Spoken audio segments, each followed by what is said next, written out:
Hello, and welcome to my presentation of EasyRec, a new interface between DJs and bar patrons who make the song requests.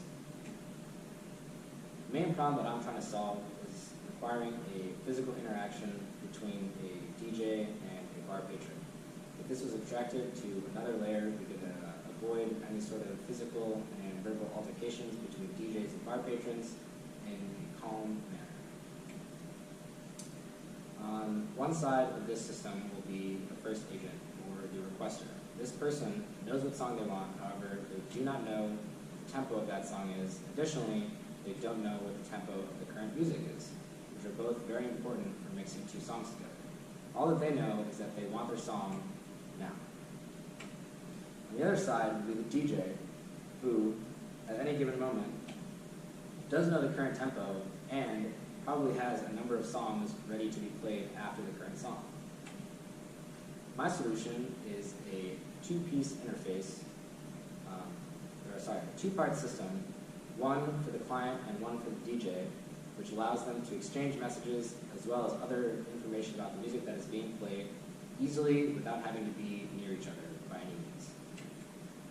First, I'd like to do a quick walkthrough for making requests on the client side.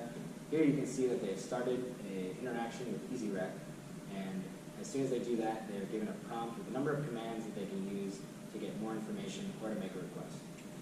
In our example, we will go through the process of making requests. So once they select request, they are given a prompt that asks for the song name, the artist name, and, if applicable, the name of the artist that remixed the song. Once the person provides this, as you can see in the third image, they are given an automatic reply that says your song request has been processed and we'll get back to you shortly.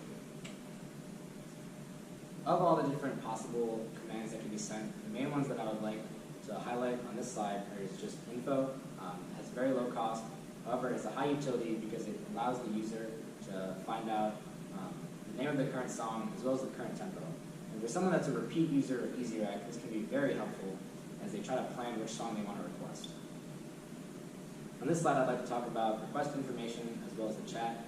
Request information is a slightly higher cost, but it allows the individual to provide the song as well as the artist, which really helps the DJ pick out a song, especially when there's a number of different remixes that are currently available. The chat has a variable low to high cost because depending on how much you want to text and write, you could say 2 words, you could write a whole paragraph explaining why the song needs to happen. But it has a high utility because it starts the conversation with the DJ. In terms of signals that are received, the only one that I feel is very necessary to talk about is the chat response. The cost will be low to medium because although you want to be crafting any sort of text, you'll be reading text, and if it's a really long message from the DJ, that might take a couple seconds. It has very high utility though because the requester is now able to have a direct message conversation with the DJ. They develop a feeling of understanding and that they're talking to the DJ, which can be helpful at a time when people think like, oh, DJs won't take my requests. For the DJ's interface, I'd like to do a real-time example. Here you can see the first person has texted EasyRec. Now there's another person. Finally, there's a third person. And in this slide, we have clicked on the top message within the stream, and it has taken all of the messages from that same number and placed them in the chat box on the right.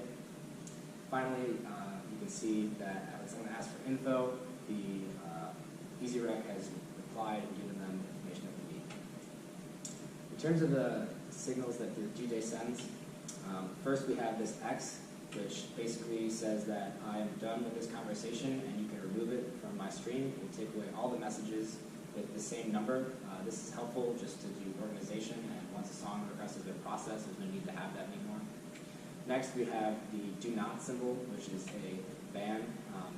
Again, there's low cost, but the reason for this is because if you open up to getting texts, you have the opportunity to get spammed by individuals who either want a song really bad and have no manners, or you open yourself up to verbal abuse through chat, which is never good.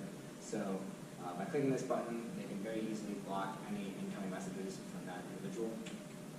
Finally, there is the chat box, and this is really just, it allows the individual to send messages to people, and it can be low to high because depending on what you want to say, it takes up more or less time. In terms of the signals that are received, we have the stream box with shading colors and buttons, and then the chat box. The stream box with the shading and the colors are designed to help the DJ mentally organize messages in the stream, and then the shading is there to connect an individual message to a conversation that currently exists. Chatbox has very low cost, however it gives a full perspective of the conversation and allows reviewing old conversations. So in the case of where you said yes to someone's request and then didn't play it, and they message you about it, you can go back and see that you actually did say yes, and then go along and play their song, or not play their song and say sorry, it's too late, whatever you want. In conclusion, I think that this system and software will be beneficial to both DJs and bar patrons because it provides additional information to the requester in an easy way, and it allows the DJ to manage his conversation and interaction